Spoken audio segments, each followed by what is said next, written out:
अस्सलाम वालेकुम। आज के लेक्चर में हम अपने इस चैप्टर का लास्ट टॉपिक करेंगे जो कि हमारा है आर्टिफिशियल सैटेलाइट। सही है।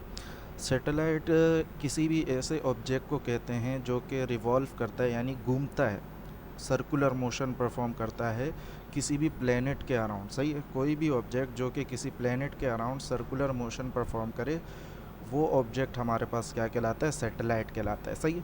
अब सैटेलाइट दो तरह के होते हैं, एक होते हैं नेचुरल सैटेलाइट और एक होते हैं आर्टिफिशियल सैटेलाइट। सही है। अच्छा, नेचुरल सैटेलाइट हमारे पास वो सैटेलाइट होते हैं जो कि प्लेनेट के गिर्द घूम रहे होते हैं नेचुरली, लेकिन जबकि ऑब्जेक्ट जो कि भेजे जाते हैं स्पेस में साइंटिस्ट लोगों के ज़रिए क्या करने के लिए? रिवॉल्व करने के लिए अराउंड द अर्थ या किसी और प्लेनेट के गिर्द रिवॉल्व करने के लिए, वो ऑब्जेक्ट कहलाए जाते हैं आर्टिफिशियल सैटेलाइट। से ये कहने का मकसद ये है कि भाई जो ऑब्जेक्ट नेचुरली किसी प्लेनेट के गिर्द घूम रहे हैं वो नेचुरल सैटेलाइट, और वो ऑब्जेक्ट जो कि हम भेजते हैं स्पेस में किसी ऑब्जेक्ट के या किसी प्लेनेट के गिर्द घूमने के लिए, वो ऑब्जेक्ट कहलाते हैं आर्टिफिशियल सैटेलाइट। जैसे मून अर्थ के गिर्द रिवॉल्व कर रहा है। अब अर्थ एक प्लेनेट है और प्लेनेट के गिर्द जो भी चीज़ रिवॉल्व करेगी वो क्या कहलाएगी? सैटेलाइट। तो इसी वजह से मून को क्या कहा जाता है? सैटेलाइट। लेकिन ये एक नेचुरल सैटेलाइट है। सही है, क्योंकि ये नेचुरली अर्थ के गिर्द रिवॉल्व कर रहा है। लेकिन ये जो स्पटनिक वन, एक्सप्लोरर वन, ये हमारे पास आर्टिफिशियल सैटेलाइट के नाम हैं जो कि साइंटिस्ट लोगों ने भेजे हैं स्पेस में अर्थ के गिर्द रिवॉल्व होने के लिए। सही है।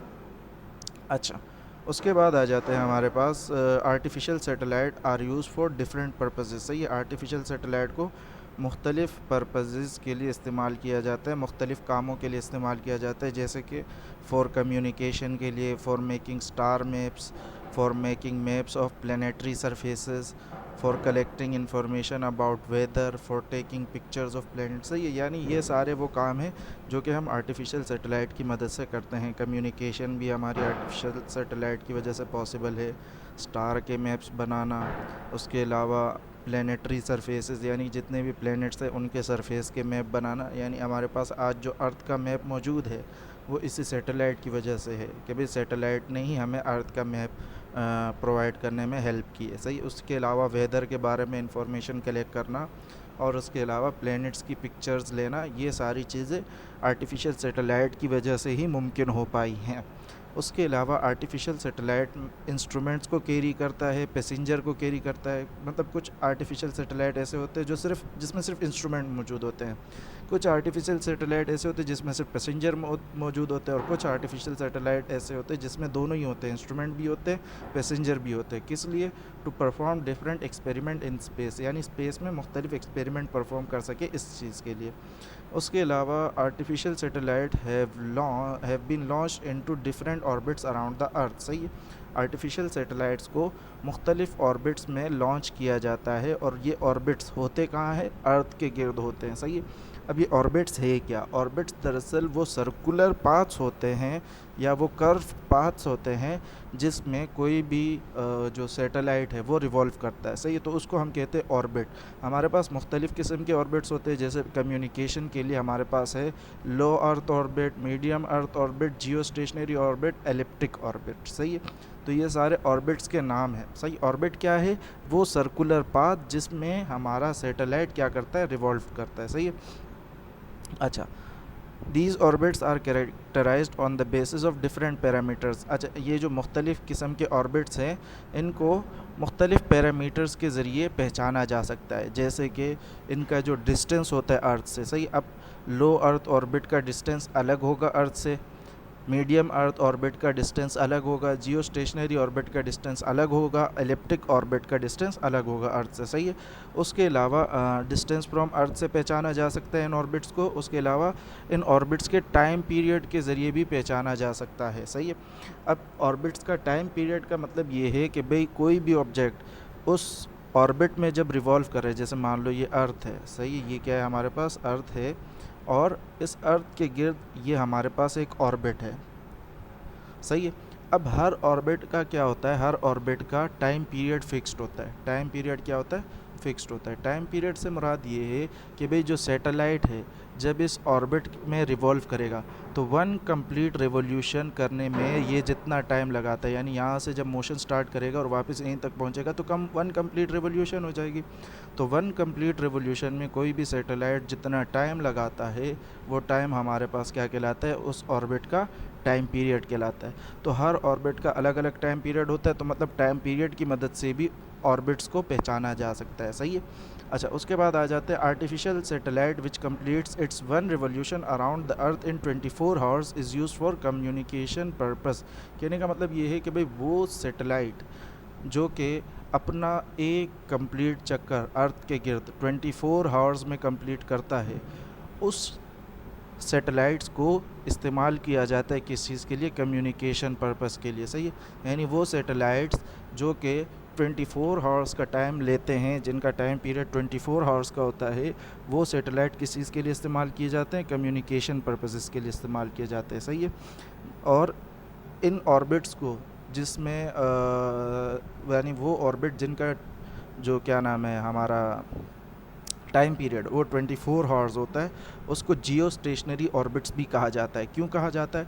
क्योंकि हमारे पास अगर आप देखो अर्थ जो है, अर्थ भी अपना वन रोटेशन अपने एक्सिस के गिर्द 24 आवर्स में कंप्लीट करता है। कहने का मतलब ये है कि भाई अर्थ ख़ुद भी रिवॉल्व करता है, अर्थ ख़ुद भी स्पिन करता है, मोशन करता है, यानी अपने एक्सिस के गिर्द रिवॉल्व करता रहता है।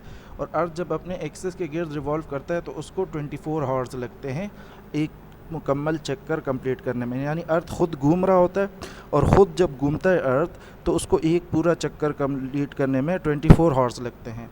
और यहाँ पर ये जो सैटेलाइट है जियो स्टेशनरी ऑर्बिट में, ये भी एक कंप्लीट चक्कर लगाने में हमें क्या लगाता है, कितना टाइम लगाता है, 24 आवर्स लगाता है।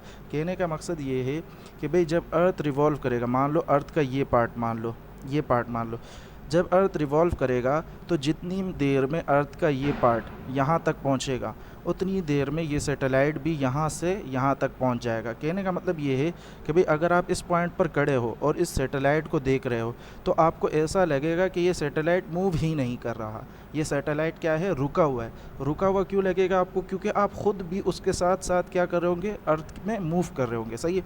अर्थ ख़ुद भी रिवॉल्व कर रहा होगा। सही है। उतने ही टाइम लगाएगा रिवॉल्व करने में जितना ये टाइम लगाएगा। तो कहने का मकसद ये है कि भाई ये ये सैटेलाइट और ये अर्थ एक साथ रिवॉल्व कर रहे होते हैं, तो ऐसा लग रहा होता है कि भाई ये सैटेलाइट मूव ही नहीं कर रहा, क्या कर रहा है, घूम ही नहीं रहा। सही है। तो इसी वजह से ऐसे ऑर्बिट जिनका टाइम पीरियड 24 आवर्स होता है उनको कहा जाता है जियो स्टेशनरी ऑर्बिट। यहाँ पर लिखा हुआ है। सही है कि भाई अर्थ भी अपना एक कंप्लीट रोटेशन 24 आवर्स में ही कंप्लीट करता है। इसी वजह से जो ऊपर मौजूद सैटेलाइट है वो कैसा दिख रहा होता है, वो स्टेशनरी दिख रहा होता है। ऐसा लगता है जैसे वो रिवॉल्व नहीं कर रहा, किसके रिस्पेक्ट में, अर्थ के रिस्पेक्ट में। सही है। रिवॉल्व तो कर रहा होता है लेकिन अर्थ के रिस्पेक्ट में वो हमें ऐसा दिखता है कि भाई वो रिवॉल्व नहीं कर रहा, क्योंकि दोनों का टाइम पीरियड क्या है, सेम है।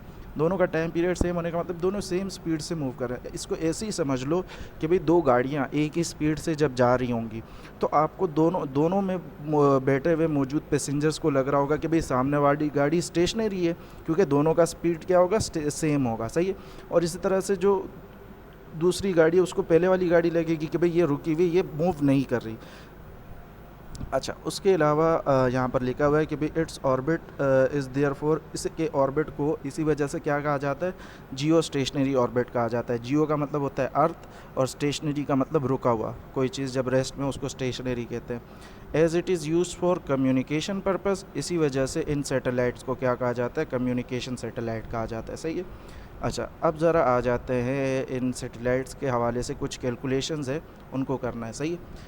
चूँकि हमने न्यूटन लॉ ऑफ ग्रेविटेशन पढ़ चुके हैं, यहाँ पर भी हमारे पास न्यूटन्स लॉ ऑफ ग्रेविटेशन इस्तेमाल होता है किसमें, मोशन ऑफ सैटेलाइट में। सही है। सबसे पहली चीज़ आप यहाँ पर ये देखो कि भाई वो जो कर्व पाथ होते हैं, वो कर्व पाथ या वो सर्कुलर पाथ जिस पर कोई भी नेचुरल या आर्टिफिशियल सैटेलाइट रिवॉल्व करता है, वो कर्व पाथ हमारे पास क्या कहलाते हैं, ऑर्बिट्स कहलाते हैं। सही, वो कर्व पाथ क्या कहलाते हैं, ऑर्बिट्स कहलाते हैं।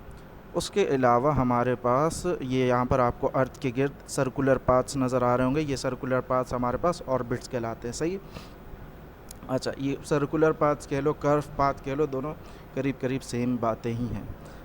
अगर हमें किसी सैटेलाइट को ऑर्बिट में छोड़ना हो, स्पेस में छोड़ना हो, तो हम किस चीज़ का इस्तेमाल करते हैं? रॉकेट्स का इस्तेमाल करते हैं। सही है, तो रॉकेट्स को इस्तेमाल किया जाता है क्या करने के लिए? सैटेलाइट को ऑर्बिट में छोड़ने के लिए। सही, और वो ऑर्बिट कहाँ होते हैं? स्पेस में होते हैं।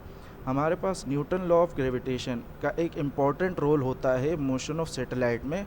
जब वो सैटेलाइट अपने ऑर्बिट में रिवॉल्व कर रहा होता है, तो उसके रिवॉल्व करने के पीछे जो अहम किरदार होता है वो किसका किरदार होता है? वो न्यूटन लॉ ऑफ ग्रेविटेशन का होता है।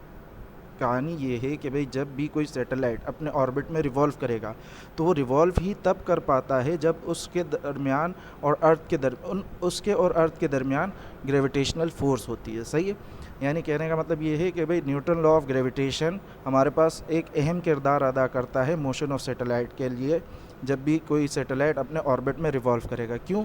क्योंकि उस पर क्या अप्लाई हो रहा होगा? ग्रेविटेशनल पुल अप्लाई हो रहा होगा।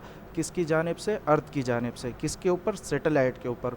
और यही जो ग्रेविटेशनल पुल है या ये जो ग्रेविटेशनल फोर्स है, यही जो है सैटेलाइट को क्या प्रोवाइड करेगा? सेंट्रिपिटल फोर्स प्रोवाइड करेगा। कितनी सेंट्रिपिटल फोर्स? उतनी सेंट्रिपिटल फोर्स जो कि चाहिए होती है किसी भी सैटेलाइट को उसके ऑर्बिट में रिवॉल्व करने के लिए, किसी भी प्लेनेट के गिर्द। सही है, हमने ये पढ़ा है कि भाई जब भी कोई चीज़ रिवॉल्व करेगी तो वो रिवॉल्व तभी कर पाएगी जब उसके पास सेंट्रिपिटल फोर्स होगी। तो इस अर्थ के और सैटेलाइट के दरमियान कोई धागा वगैरह तो होता नहीं है जो कि इसको सेंट्रिपिटल फोर्स प्रोवाइड कर सके। तो इसके लिए हम कहते हैं कि भाई अर्थ और सैटेलाइट के दरमियान फोर्स ऑफ अट्रैक्शन होता है, ग्रेविटेशनल पुल होता है, जो कि इसको क्या प्रोवाइड करता है? नेसेसरी सेंट्रिपिटल फोर्स प्रोवाइड कर रहा होता है। कितनी सेंट्रिपिटल फोर्स? उतनी सेंट्रिपिटल फोर्स जितनी चाहिए किसी प्लेनेट को किसी सैटेलाइट को किसी ऑर्बिट में रिवॉल्व करने के लिए। सही है, इसकी ज़रा कुछ कैलकुलेशंस है, उन कैलकुलेशंस को देख लेते हैं। जैसे कि मान लेते हैं कि भाई आपको बोला जा रहा है कंसिडर करो एक मोशन ऑफ सैटेलाइट, यानी एक सैटेलाइट की मोशन कंसिडर करो, और वो सैटेलाइट जो है वो किस प्लेनेट के गिर्द रिवॉल्व कर रहा है? अर्थ के गिर्द रिवॉल्व कर रहा है। यहाँ पर स्मॉल m जो है हमने मास ऑफ सैटेलाइट को मान लिया, कैपिटल M जो है वो मास ऑफ अर्थ को मान लिया, r जो है वो रेडियस ऑफ अर्थ है, और h जो है दरअसल वो हाइट ऑफ सैटेलाइट है from the surface of earth, या फिर इसको आप एल्टीट्यूड भी कहते हो। सही है, एल्टीट्यूड कहते हैं हाइट को। सही है, कहने का मतलब ये है कि भाई मान लो ये अर्थ है। सही है, इसके गिर्द ये एक ऑर्बिट है जिसमें कोई भी सैटेलाइट क्या कर रहा है? रिवॉल्व कर रहा है। सही है, अब इस सैटेलाइट का जो मास हमने माना, सैटेलाइट का मास, उसको हमने स्मॉल m से रिप्रेजेंट किया, और अर्थ के मास को हमने कैपिटल M से रिप्रेजेंट किया। फिर उसके बाद अगर हमने इस पर Newton law of gravitation apply करना है तो हमने सेंटर से लेकर सेंटर तक का डिस्टेंस लेना होगा। अब सेंटर से लेकर सेंटर तक के जब आप डिस्टेंस लोगे तो इसमें आपके पास दो डिस्टेंस आएंगे। एक डिस्टेंस तो आपके पास रेडियस ऑफ अर्थ का आएगा।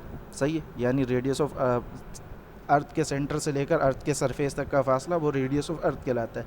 फिर अर्थ के सरफेस से लेकर उस ऑब्जेक्ट तक का फासला, इसको हमने किससे डिनोट कर दिया? h से डिनोट कर दिया, जिसको हम हाइट भी कहते हैं, height of altitude from the surface of earth, height of satellite from the surface of earth, या फिर इसी को एल्टीट्यूड भी कहा जाता है, जिसको हम क्या कहेंगे? Altitude of satellite from surface of earth. सही है, तो हमने तो ये टोटल फासला लेना होता है, दोनों बॉडीज़ के दरमियान का जो टोटल फासला होता है, इसी को हम इस्तेमाल करते हैं अपने न्यूटन लॉ ऑफ ग्रेविटेशन में। तो इन दोनों फासलों को जब हम लेंगे तो रेडियस ऑफ अर्थ को मान लो हमने कैपिटल R मान लिया है और हाइट को h मान लिया है, तो दोनों बॉडीज़ के सेंटर से लेकर सेंटर तक का जो फासला हो जाएगा वो बराबर हो जाएगा r प्लस h के। क्लियर है? अच्छा, चूँकि हमने पहले ही पढ़ चुके हैं कि भाई हमारे पास जो यहाँ पर इस ऑब्जेक्ट को जो सेंट्रिपिटल फोर्स प्रोवाइड हो रही होती है, सेंट्रिपिटल फोर्स आपको पता है भाई हमेशा टूवर्ड द सेंटर उसकी डायरेक्शन होती है, और यहाँ पर जो ग्रेविटेशनल फोर्स अप्लाई हो रही होगी इस ऑब्जेक्ट के ऊपर, उसकी डायरेक्शन भी किस तरफ होगी? टूवर्ड द सेंटर ऑफ अर्थ। तो दोनों सेम डायरेक्शन में, मतलब हमारे पास सेंट्रिपिटल फोर्स बराबर होगा किसके? ग्रेविटेशनल फोर्स के। अब सेंट्रिपिटल फोर्स का फॉर्मूला हम पढ़ चुके हैं, जो कि बराबर होता है हमारे पास mv²/r। सही है, उसके अलावा जो हमारे पास ग्रेविटेशनल फोर्स है उसका फॉर्मूला हमने देखा है, जो कि बराबर होता है हमारे पास gm1m2/r²। सही है, m1 यहाँ पर एक मास है, m2 दूसरा मास, और r जो है दोनों के दरमियान का डिस्टेंस। एक मास है हमारे पास स्मॉल m, दूसरा मास है हमारे पास कैपिटल M, और दोनों के दरमियान का जो डिस्टेंस है वो बराबर है r प्लस h के। यानी कहने का मतलब है कि भाई आर बरा की जगह आ जाएगा हमारे पास आर प्लस एच, और आर पर स्क्वायर है तो इसी वजह से इस पर भी स्क्वायर आ जाएगा। क्लियर है? तो यहाँ पर आपके पास ये फार्मूला लिखा हुआ है F E G equal to G M M upon R square, और इस आर की जगह फिर हम क्या पुट कर देंगे, आर प्लस एच पुट कर देंगे। सही। अच्छा, चूँकि हमें पता है भाई एफ सी बराबर है एफ जी के, यानी सेंट्रीपिटल फोर्स बराबर है ग्रेविटेशनल फोर्स के, तो यहाँ से हम क्या कर लेंगे, सेंट्रीपिटल फोर्स की जगह आ जाएगा M V square upon R, और उसके अलावा ग्रेविटेशनल फोर्स की जगह आ जाएगा हमारे पास G M capital M upon R square. सही है? यहाँ तक कहानी क्लियर है? जो कि हमने ये फार्मूला लिखा था, G M capital M upon R square. उसके अलावा एम यहाँ मल्टीप्लाई हो रहा है, यहाँ आके क्या हो जाएगा, डिवाइड, जिसकी वजह से क्या होगा, एम से एम कैंसिल हो जाएगा। आर यहाँ डिवाइड हो रहा है, ऊपर जाके मल्टीप्लाई हो जाएगा, मतलब एक आर से एक आर भी कैंसिल हो जाएगा। क्लियर है? उसके बाद जो चीज़ हमारे पास बचेगी वो क्या बचेगी, V square equals to G M upon R, V square equals to G M upon R बच गया। फिर वही कहानी जो मैंने तुम्हें बताया था, आर बराबर होते हैं किसके, आर प्लस एच के, radius of earth plus height, तो उसकी जगह हमने वैल्यू पुट कर दी radius of earth plus height. फिर उसके बाद अगर v के ऊपर से स्क्वायर हटाना है तो दोनों तरफ हमें क्या अप्लाई करना पड़ेगा, स्क्वायर रूट अप्लाई करना पड़ेगा, तो इस स्क्वायर से ये रूट कैंसिल हो जाएगा और v बराबर आ जाएगा हमारे पास G M upon R plus H के। सही है? तो ये जो v है, ये जो v आया है हमारे पास यहाँ पर, ये दरअसल वो वेलोसिटी है जिससे कोई भी सैटेलाइट रिवॉल्व करेगा उसके ऑर्बिट में। सही है? तो इस इक्वेशन से हमें वो वेलोसिटी मिल जाती है जिससे कोई भी मतलब वो वेलोसिटी मिल जाती है जो भी किसी सैटेलाइट के पास होनी चाहिए। कहानी समझ आ रही है कि भाई ये जो फार्मूला है ये दरअसल हमें वो स्पीड बता रहा है, कौन सी स्पीड बता रहा है, जो कि किसी भी सैटेलाइट के पास होनी चाहिए। किस लिए? ऑर्बिटिंग करने के लिए। किसके गिर्द ऑर्बिटिंग करने के लिए? अर्थ के गिर्द ऑर्बिटिंग करने के लिए। और किस ऑर्बिट में? उस ऑर्बिट में जिसका रेडियस बराबर होगा आर प्लस एच के। कहने का मकसद ये है कि भाई ये अगर आपको नज़र आ रहा है ये एक ऑर्बिट है, ये क्या है, ऑर्बिट है, तो ऑर्बिट का रेडियस मतलब क्या है, ऑर्बिट के रेडियस का मतलब है कि भाई उस ऑर्बिट से लेकर उस ऑर्बिट के सेंटर तक का फासला। क्लियर है? अब ऑर्बिट से लेकर ऑर्बिट के सेंटर तक का जो फासला है वो हमें नज़र आ रहा है, वो किसके बराबर है, हमने उसको आर मान लिया। अब वो आर जो है वो बराबर है किसके, दरअसल radius of earth plus height के। क्लियर है? अच्छा, this shows that the speed of satellite is independent of its mass. अगर आप देखो ये जो स्पीड ऑफ सैटेलाइट है, ये जो वी है, इसमें आपको इस फॉर्मूले में आपको कहीं पर भी मास ऑफ सैटेलाइट नज़र नहीं आ रहा होगा। ये जो जी है ये ग्रेविटेशनल कांस्टेंट है, capital M mass of earth है, आर जो है वो रेडियस ऑफ अर्थ है, एच जो है वो हाइट ऑफ सैटेलाइट है। मतलब कहीं पर भी फॉर्मूले में मास ऑफ सैटेलाइट नहीं नज़र आ रहा, तो इसका मतलब क्या हुआ कि भाई स्पीड ऑफ सैटेलाइट जो है वो मास ऑफ सैटेलाइट से क्या है, इंडिपेंडेंट है, उस पर डिपेंड नहीं करता है। इसी वजह से हम क्या कहते हैं कि भाई अगर सैटेलाइट मैसिव हो या लाइट हो, सेम ऑर्बिट में उसकी स्पीड क्या रहेगी, सेम रहेगी। सही है? अगर सैटेलाइट बहुत वज़नी हो या बहुत हल्का हो, लेकिन अगर वो सेम ऑर्बिट में घूम रहे हैं तो दोनों का जो स्पीड होगी सेम ऑर्बिट में वो क्या रहेगी, सेम रहेगी, क्योंकि मास पर डिपेंड नहीं कर रहा। सही है? उसके अलावा इसी ऑर्बिट का अगर हम टाइम पीरियड मालूम करना चाहें कि भाई इस ऑर्बिट में अगर कोई सैटेलाइट रिवॉल्व करता है तो वन कंप्लीट रिवॉल्यूशन में उसको कितना टाइम लगेगा, वो इसका क्या कहलाएगा, टाइम पीरियड कहलाएगा। क्लियर है? अच्छा, तो यहाँ से हम देख लेते हैं कि भाई हम इस टाइम पीरियड को हम ऐसे कैलकुलेट कर सकते हैं। टाइम पीरियड को इस तरह से कैलकुलेट किया जा सकता है कि भाई हमारे पास वेलोसिटी बराबर होता है डिस्टेंस अपॉन टाइम के। किसके बराबर होता है? डिस्टेंस अपॉन टाइम के। अब डिस्टेंस क्या है कि भाई जब ये सैटेलाइट मूव करेगा तो इसने जितना डिस्टेंस कवर किया वो इसका क्या कहलाएगा, डिस्टेंस कहलाएगा। सही। अब आप यहाँ देख सकते हो कि भाई ये जो सैटेलाइट है ये दरअसल सर्कुलर मोशन परफॉर्म कर रहा है। कौन सा मोशन परफॉर्म कर रहा है? Circular motion. मतलब कहने का ये है कि भाई ये जो सर्कुलर मोशन में ये जो पाथ होता है इसका सर्कुलर पाथ, ये कहलाता है सरकमफेरेंस। तो हम ये कह सकते हैं कि भाई जब ये क्या नाम है, सैटेलाइट वन कंप्लीट रिवॉल्यूशन करेगा, जब एक पूरा चक्कर कंप्लीट कर लेगा, तो हम क्या कहेंगे कि भाई इसने कितना फासला तय कर लिया, इसने सरकमफेरेंस के जितना फासला तय कर लिया। सही है? जब भी ये सैटेलाइट वन कंप्लीट रिवॉल्यूशन करेगा हम कहेंगे कि भाई फॉर वन कंप्लीट रिवॉल्यूशन जो इसका सैटेलाइट का जो डिस्टेंस है वो डिस्टेंस किसके बराबर आ जाएगा, वो डिस्टेंस बराबर आ जाएगा इस ऑर्बिट के सरकमफेरेंस के बराबर। सही है, इस पाथ को क्या कहते हैं, सरकमफेरेंस कहते हैं। और किसी भी सर्कल का अगर आपको सरकमफेरेंस निकालना हो तो वो बराबर आता है हमारे पास 2πr के। कहने का मतलब ये है कि भाई ये जो डिस्टेंस है, ये डिस्टेंस दरअसल किसके बराबर हो जाएगा हमारे पास, 2πr के। ये डिस्टेंस किसके बराबर हो जाएगा, 2πr के। कब, जब एक कंप्लीट चक्कर पूरा होगा। और जब एक कंप्लीट चक्कर पूरा होगा तो ये टाइम जो है ये बदल जाएगा किस में, टाइम पीरियड में। यानी टाइम की जगह टाइम पीरियड आ जाएगा एक कंप्लीट रिवोल्यूशन के लिए, और डिस्टेंस की जगह क्या आ जाएगा, 2πr आ जाएगा। सही है। अब ये टाइम पीरियड को अगर हम यहाँ डिवाइड हो रहा है तो यहाँ जाके क्या हो जाएगा, मल्टीप्लाई, तो ये आ जाएगा TV इक्वल टू 2πr। सही है। और ये v जो है मल्टीप्लाई है, यहाँ आके डिवाइड हो जाएगा तो ये बन जाएगा t equal to 2πr upon v। सही है। तो ये जो ये चीज़ लिखी हुई है ये दरअसल आपके पास इस तरीके से आती है, डिस्टेंस के फार्मूले से, सॉरी स्पीड के फार्मूले से। स्पीड का फार्मूला लगाते हो आप पहले, equal to v equal to S upon T. और जब एक कंप्लीट चक्कर कंप्लीट होता है तो s बराबर हो जाता है 2πr के, और टाइम बराबर हो जाता है टाइम पीरियड के। सही है। फिर टाइम पीरियड को उधर ले जाओ और v को नीचे ले आओ, तो ये आपके पास बन जाएगा t equal to 2πr upon v। सही है। अब उसके बाद v की वैल्यू हम कैलकुलेट कर चुके हैं, जो कि है हमारे पास √gm upon r plus h। तो इसको हम v की जगह पुट करेंगे टाइम पीरियड के फॉर्मूले। जब इसको v की जगह पुट किया तो हमारे पास क्या बन गया, 2πr अपनी जगह √gm upon r plus h आ जाएगा। क्लियर है। अच्छा, अभी हमने देखा कि भाई ये जो r प्लस एच है ये दरअसल बराबर है किसके, r के बराबर है। तो हमने क्या कर दिया, r प्लस एच मतलब कहने का ये, यहाँ पर हम ये कर देंगे t equal to 2πr divided by √gm capital M upon r बन जाएगा ये। सही है। यहाँ से आप ये कर सकते हो कि भाई t equal to 2πr divide होगा किसके साथ, √gm अपॉन r के साथ। मतलब तो यही है इसका नीचे लिखने का मतलब यही है कि भाई डिवाइड हो रहा है। अब जब ये डिवाइड का साइन मल्टीप्लाई में तब्दील होगा तो ये बन जाएगा आपके पास 2πr मल्टीप्लाई बाय, जब भी डिवाइड का साइन मल्टीप्लाई में तब्दील होता है तो डिवाइड के आगे वाला जो भी चीज़ होगा उसका क्या हो जाएगा, रेसिप्रोकल हो जाएगा। तो मतलब ये बन जाएगा √r अपॉन gm। क्लियर है। अच्छा, उसके अलावा हम ये कर सकते हैं, इसमें कहाँ चला गया, हाँ, उसके अलावा हम ये कर सकते हैं कि भाई यहाँ पर r के ऊपर स्क्वायर रूट लगा हुआ है। तो हमें पता है भाई स्क्वायर रूट का मतलब क्या होता है, स्क्वायर रूट का मतलब होता है कि भाई r के ऊपर लिखा गया है पावर 1/2। सही है। और gm के ऊपर स्क्वायर रूट ही रहने दो, क्योंकि gm की अब हमें पावर की ज़रूरत नहीं है। r के पावर की ज़रूरत क्यों है वो अभी मैं आपको दिखा देता हूँ।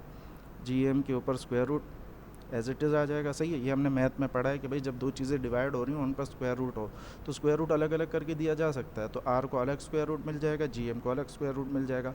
फिर r के स्क्वायर रूट को हमने क्या लिख दिया कि भाई स्क्वायर रूट का मतलब होता है पावर 1/2। अब आप यहाँ से देख सकते हो ये r और ये r आपस में क्या हो रहा है, मल्टीप्लाई। इस r के ऊपर पावर कुछ नहीं है तो 1 है। अब हमने देखा है कि भाई जब भी बेस सेम हो और मल्टीप्लाई हो रहे हो तो पावर्स क्या हो जाती है, ऐड हो जाती है। तो इसका मतलब क्या हो जाएगा कि भाई r के ऊपर की जो भी पावर है ये क्या हो जाएगी, ऐड हो जाएगी। यानी इस तरह से हो जाएगा r के ऊपर 1 + 1/2 हो जाएगा। और जब 1 + 1/2 आप करोगे तो यहाँ नीचे कुछ नहीं है 1, डिनोमिनेटर सेम करने के लिए हमें इसको 2 से मल्टीप्लाई कराना पड़ेगा, तो ऊपर भी 2 से मल्टीप्लाई कराना पड़ेगा। तो ये क्या बन जाएगा, 2/2 + 1/2। अब डिनोमिनेटर सेम हो गए, उसको एक ही बार लिखो और 2 + 1 करा के 3/2 हो जाएगा। यानी कहने का मकसद ये है कि भाई r के ऊपर हमारे पास पावर क्या बन जाएगी, r के ऊपर पावर बन जाएगी 3/2। सही है। अब r के ऊपर पावर आ गई 3/2। इस 3/2 को हम ऐसे भी लिख सकते हैं r के ऊपर कि भाई r की पावर 3 और 1/2, इस तरह से भी लिख सकते हैं। सही है। क्योंकि ये जब मल्टीप्लाई करेंगे तो वापस r पावर 3/2 बन जाएगा। अभी हमने देखा ये जो 1/2 है ये किसके बराबर आता है, हमें ये 1/2 स्क्वायर रूट के बराबर होता है। सही है। तो 1/2 हटाएंगे तो स्क्वायर रूट आ जाएगा। तो इसका मतलब ये बन जाएगा √r³। सही है।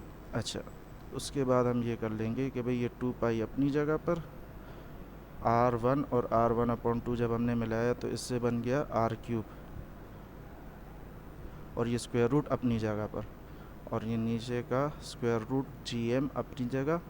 यहाँ पर हम बना लेंगे इसको t = 2π एक ही स्क्वायर रूट लगाएंगे तो ये बन जाएगा r³/gm। क्लियर है? तो यहाँ से आपको समझ आ गया होगा कि भाई ये r into square root of r कैसे स्क्वायर रूट ऑफ r³ बन गया। सही है? तो ये फार्मूला हमें मिल जाता है किसके लिए? टाइम पीरियड के लिए। किसी भी ऑर्बिट का अगर हमें टाइम पीरियड कैलकुलेट करना है तो इसके हम इस फार्मूले से कैलकुलेट कर सकते हैं। सही है? अच्छा, उसके बाद आ जाते हैं इसके ऊपर motion of satellite artificial satellite around the earth. The satellite are put into their orbit around the earth by rocket. सही है? ये बात हमने पढ़ ली है कि भाई सैटेलाइट को ऑर्बिट में किसके ज़रिए छोड़ा जाता है? रॉकेट्स के ज़रिए भेजा जाता है। जब भी कोई सैटेलाइट अपने ऑर्बिट में पहुंचता है तो उसकी स्पीड जो है, यानी जब भी कोई सैटेलाइट को ऑर्बिट में रखा जाता है तो उसकी स्पीड बड़े केयरफुली और करेक्टली सेलेक्ट की जाती है। सही है? If speed is not chosen correctly then the satellite may fall back to the earth. यानी स्पीड को अगर आप केयरफुली सेलेक्ट नहीं करते तो ये सैटेलाइट जो है ये क्या कर जाएगा? वापस अर्थ के अंदर फॉल कर जाएगा। सही है? अच्छा, फिर उसके बाद है कि भाई during the motion of a satellite in the orbit the gravitational pull of the earth on it always directed toward the centre of earth. ये बात तो आपको पता है कि भाई जब अर्थ जो सैटेलाइट मोशन करेगा तो उसके ऊपर लगने वाली ग्रेविटेशनल पुल जो है उसकी डायरेक्शन हमेशा किस तरफ होगी? Toward the centre of earth होगी। सही है? Newton use the following example to explain how gravity makes the orbiting possible. सही है कि भाई न्यूटन ये नीचे इस एग्जाम्पल के ज़रिए बताता है कि भाई ग्रेविटी की वजह से ऑर्बिटिंग कैसे पॉसिबल हो सकती है। ऑर्बिटिंग का मतलब होता है किसी चीज़ का रिवॉल्व करना, तो ग्रेविटी की वजह से किसी चीज़ का रिवॉल्व करना कैसे पॉसिबल हो सकता है। तो उसने बोला कि भाई इमेजिन करो एक कैनन बॉल जो कि लॉन्च होगा फ्रॉम अ हाई माउंटेन। यहाँ पर आपको डायग्राम में नज़र आ रहा होगा एक हाई माउंटेन है अर्थ के ऊपर जिसके ऊपर एक तोप रखा हुआ है। अब ये कह रहे हैं कि भाई इस तोप में से अगर तोप का गोला छोड़ा जाए, सही है, तो 3 पॉसिबिलिटीज़ हो सकती है। पहला पाथ, यानी path number A, the cannon ball is launch at a slow speed. अगर कैनन बॉल को स्लो स्पीड से लॉन्च किया जाए तो होगा क्या कि भाई ये कैनन बॉल थोड़ा सा आगे जाकर ज़मीन पर गिर जाएगा। ये इसका पहला पाथ है। क्यों? क्योंकि स्पीड कम थी। अगर मैं स्पीड थोड़ी सी ज़्यादा कर दूँ तो उससे होगा क्या कि भाई थोड़ा सा और आगे जाके ज़मीन पर गिर जाएगा। सही है? लेकिन मैं अगर उससे भी ज़्यादा स्पीड कर दूँ, इतनी स्पीड कर दूँ जो कि किसी ऑर्बिट में रिवॉल्व करने के लिए चाहिए, तो कैनन बॉल अब क्या करेगा? सर्कल में रिवॉल्व करना शुरू कर जाएगा। सर्कल में क्या करना शुरू कर जाएगा? रिवॉल्व करना शुरू कर जाएगा। सही है? तो इस एग्जाम्पल के थ्रू ऑर्बिटिंग को समझाया था न्यूटन ने। अच्छा, उसके अलावा किसी ऑर्बिट में घूमने के लिए जितनी वेलोसिटी रिक्वायर्ड होती है किसी भी ऑब्जेक्ट के लिए या किसी सैटेलाइट के लिए, उस वेलोसिटी को हम क्या कहते हैं? ऑर्बिटल वेलोसिटी कहते हैं। सही? The velocity required to keep the satellite into its orbit, इसको हम क्या कहते हैं? ऑर्बिटल वेलोसिटी कहते हैं। सही है? अच्छा, यहाँ पर एक और डेरिवेशन है आपके पास इसी ऑर्बिटल वेलोसिटी के लिए। The gravitational pull of Earth on a satellite provides the necessary centripetal force for orbital motion, since this force is equal to the weight of satellite। अभी हमने पढ़ा कि भाई सेंट्रीपिटल फोर्स बराबर होगा किसके? ग्रेविटेशनल पुल के। सही है? और ग्रेविटेशनल पुल हमने पढ़ा है कि भाई किसके बराबर होता है? वेट के बराबर होता है। तो सेंट्रीपिटल फोर्स बराबर आ जाएगा वेट के। सही है? वेट क्या? किसका वेट? सैटेलाइट का वेट। अब जो वेट होता है वो हमारे पास किसके बराबर होता है? mg के बराबर होता है। और fc जो है वो बराबर है mv² के, और वेट की जगह आ जाएगा हमारे पास mg। सही है? तो m से m कैंसिल हो जाएगा, v हमारे पास बराबर आ जाएगा v² हमारे पास बराबर आ जाएगा g/r के। सही है? और जिससे v हमारे पास बराबर आ जाएगा √g/r के। क्लियर है? अच्छा भाई, उसके बाद आप ये कर सकते हो कि भाई r जो है हमारे पास दरअसल बराबर होता है कैपिटल R प्लस h के। तो यहाँ से हमारे पास ये बन सकता है v बन जाएगा हमारे पास v equal to √g into R plus h। सही है? हम मान लेते हैं कि भाई मान लो h जो है वो बहुत छोटा है रेडियस ऑफ अर्थ से। सही? h जो है वो रेडियस ऑफ अर्थ से बहुत छोटा है मान लिया, तो हम हाइट को क्या कर देंगे? निगलेक्ट कर देंगे। जैसे मास ऑफ अर्थ में मैंने आप लोगों को बोला था कि भाई वो मास जो कि अर्थ के सरफेस पर रखा गया है उसका अर्थ रेडियस ऑफ अर्थ के कंपैरिजन में बहुत छोटा है, तो हमने उसको क्या कर दिया था? निगलेक्ट कर दिया था। इसी तरह से अगर हम बोले कि भाई ये जो हाइट है ये रेडियस ऑफ अर्थ के कंपैरिजन में बहुत छोटा है, तो हम इसको निगलेक्ट कर देंगे। निगलेक्ट करने पर हमारे पास जो फार्मूला बनेगा वो बनेगा √g इंटू कैपिटल R। सही है। तो हमारे पास दरअसल ये रहा, ये जो फार्मूला मैंने आपको अभी डिराइव करवाया, तो उसकी पूरी डेरिवेशन आपके पास यहाँ पर लिखी गई है, सही है। और ये जी एच का मतलब है कि भाई acceleration due to gravity at that height, जिस हाइट पर आप एक्सेलरेशन ड्यू टू ग्रेविटी करना चाह रहे हो, सही है। मतलब जिस हाइट पर आपका जिस हाइट पर आप वेलोसिटी निकालना चाह रहे हो, तो उस पॉइंट पर एक्सेलरेशन ड्यू टू ग्रेविटी जो होगी वो रखनी है आपने, सही है। क्योंकि हमने पढ़ा है कि भाई जैसे जैसे हाइट बढ़ती जाती है वैसे वैसे एक्सेलरेशन ड्यू टू ग्रेविटी भी डिक्रीज़ होती जाती है। मतलब अर्थ के सरफेस पर maximum acceleration due to gravity मिलती है आपको, और अर्थ के सरफेस से जब आप ऊपर जाते हो तो एक्सेलरेशन ड्यू टू ग्रेविटी की वैल्यू चेंज हो जाती है। तो इसी वजह से यहाँ पर जी की जगह क्या लिखा गया है, जी एच लिखा गया है, सही है। अच्छा, फिर जी एच की जगह जी क्यों कर दिया, क्योंकि हमने यहाँ पर एच को निगलेक्ट कर दिया, सही है। तो उसके बाद हमारे पास फार्मूला क्या आ गया, v equals to under root G R, सही है। अब ये जो फार्मूला है, यहाँ पर ये जो वेलोसिटी आती है हमारे पास, इस वेलोसिटी को हम कहते हैं क्रिटिकल वेलोसिटी। क्या कहते हैं, क्रिटिकल वेलोसिटी। ये क्रिटिकल वेलोसिटी क्या होती है, the constant horizontal velocity required to put the satellite into a stable circular orbit around the earth, सही है। कि भाई वो कांस्टेंट हॉरिजॉन्टल वेलोसिटी जो कि चाहिए होती है किसी सैटेलाइट को पुट करने के लिए, किसमें, एक स्टेबल सर्कुलर ऑर्बिट में, सही है। किसके गिर्द, अर्थ के गिर्द। वो वेलोसिटी हमारे पास यहाँ पर क्या कहलाती है, क्रिटिकल वेलोसिटी, सही। यानी वो सबसे कम वेलोसिटी, आप इसको ऐसे कह सकते हो, वो सबसे कम वेलोसिटी जो कि चाहिए किसी भी सैटेलाइट को उसके ऑर्बिट में रिवॉल्व करने के लिए। अच्छा, it is also known as orbital speed या प्रॉपर स्पीड भी कहते हैं। मतलब क्रिटिकल वेलोसिटी, ऑर्बिटल स्पीड, ये सारी एक ही चीज़ है। अच्छा, इसकी वैल्यू अगर हम कैलकुलेट करना चाहें तो वो कितनी आ रही है, V C equal to 8 kilometre per second. यानी जब हम वैल्यूज़ पुट करेंगे तो वो कितना आ जाएगा, 8 किलोमीटर पर सेकेंड। कहने का मतलब ये है कि ये जो क्रिटिकल वेलोसिटी हम निकाल रहे हैं, ये क्रिटिकल वेलोसिटी का निकालने का मकसद ये है कि भाई हम पहले भी ऑर्बिटल वेलोसिटी निकाल चुके हैं, तो ये क्रिटिकल वेलोसिटी क्यों निकाल रहे हैं। तो क्रिटिकल वेलोसिटी दरअसल वो सबसे कम वेलोसिटी है, यानी 8 किलोमीटर पर सेकंड से कम अगर आप स्पीड देते हो तो कोई चांस ही नहीं है कि सैटेलाइट सर्कुलर ऑर्बिट में रिवॉल्व कर सके। तो अगर आपको सैटेलाइट को स्पीड देनी है तो कम से कम 8 किलोमीटर पर सेकंड से ज़्यादा स्पीड होनी चाहिए। यानी हम सबसे कम स्पीड मालूम करना चाह रहे थे कि भाई वो सबसे कम स्पीड कौन सी होगी जिस पर कोई सैटेलाइट अर्थ के गिर्द रिवॉल्व कर सकता है। तो वो जो सबसे कम स्पीड है वो कितनी है, 8 किलोमीटर पर सेकंड, सही है।